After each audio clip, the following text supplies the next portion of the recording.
صحیح بخاری کی حدیث 7100 اور 4425 کے مطابق کوئی قوم فلاح نہیں کر سکتی جو اپنا سربراہ کسی عورت کو بنا لے، لیکن آج کے دور میں بہت سی مثالیں ہیں، جرمنی، بنگلہ دیش، جنہوں نے ترقی کی ہے۔ جی، ایکسیپشنز آر آلویز دیئر۔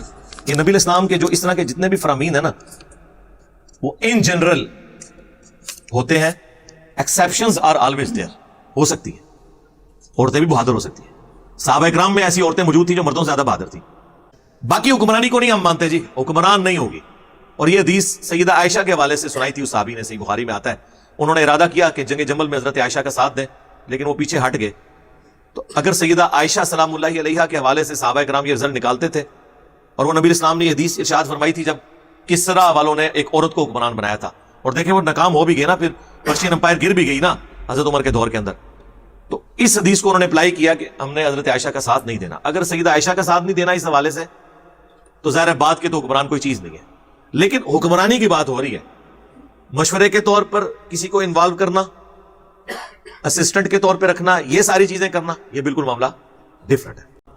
اور اپنی شرمندگی بچانے کے لیے انہوں نے کہا کہ اس سال تو آپ کو نہیں جانے دیں گے، آپ اگلے سال آ جائیں، یعنی وہ تعبیر اس سال پوری نہیں ہوئی، اس سے اگلی سال یہ ہو سکتا ہے۔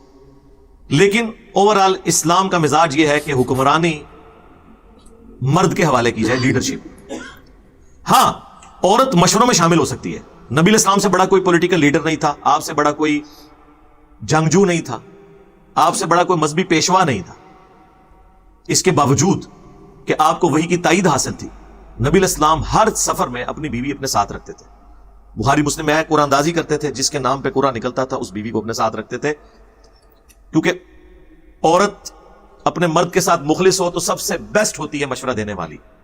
اور بعض اوقات عورت کا ذہن وہاں پہ چلا جاتا ہے جہاں وقتی طور پہ ٹینشن کی وجہ سے مرد کا نہیں جاتا، جس کی نمائندہ مثال صحیح بخاری میں ہے۔ ام سلمہ حضور کی بیوی اس سفر میں حضور کے ساتھ تھی، موقع تھا صلح حدیبیہ کا۔ نبی الاسلام کو اللہ تعالیٰ نے خواب دکھایا، سورہ فتح میں اس خواب کا ذکر ہوا، اس کی تعبیر آپ علیہ السلام نے یہ سمجھی کہ میں نے اب عمرے کے لیے جانا ہے، کیونکہ حضور کو دکھایا گیا کہ آپ کے ساتھی آپ کے ساتھ ہیں، کچھ سر منڈوا رہے ہیں، کچھ اثر کروا رہے ہیں، تو آپ نے کہا کہ مجھے اللہ نے خواب دکھایا تو لہٰذا ہم چلتے ہیں۔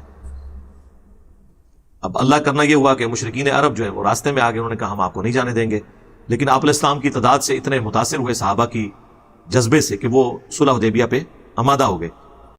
بخاری میں آتا ہے کہ اب ظاہر صحابہ کے لیے بڑا مشکل تھا، طاقت میں بھی ہوں پھر آپ وقتی طور پہ دب کے صلح کر لیں، وہ تو اللہ کی حکمت تھی، اسی صلح میں سے اللہ نے بہت بڑا خیر نکالنا تھا۔ اللہ نے تو کہہ دیا انا فتحنا لک فتحا مبینا، کھلی فتح آپ کو دے دی ہے۔ اب بظاہر تو وہ فتح نہیں تھی، لیکن اس کے پیچھے جو چیز چھپی ہوئی تھی وہ تو بعد میں سامنے آئی، وہ میں نے کئی دفعہ ویڈیوز میں بتائی ہے۔ آج صرف ٹاپک یہ ہے کہ اس میں جب نبی الاسلام نے یہ ارادہ کیا کہ اب ہم واپس جائیں گے، صحابہ نے کہا کہ ہم تو عمرہ کریں گے، ہم دب کے صلح کیوں کریں؟ آپ علیہ السلام نے آ کے صحابہ میں اناؤنسمنٹ کی کہ اپنے احرام کھول دو، جانور قربانی کے یہیں پہ ذبح کر کے اپنے احرام کھول دو۔ ایک دفعہ اناؤنسمنٹ کی، کوئی نہیں کھڑا ہوا، 2 دفعہ 3 دفعہ کوئی نہیں کھڑا ہوا۔ حضور اپنے خیمے میں واپس آئے، ام سلمہ جو حضور کی بیوی تھی ان کو کہا کہ میں نے ان کو اناؤنسمنٹ کی ہے، کوئی بھی نہیں کر رہا۔ اب دیکھیں عورت کا دماغ کہاں پہ جاتا ہے، جبکہ وہ نبی کی بیوی بھی ہو۔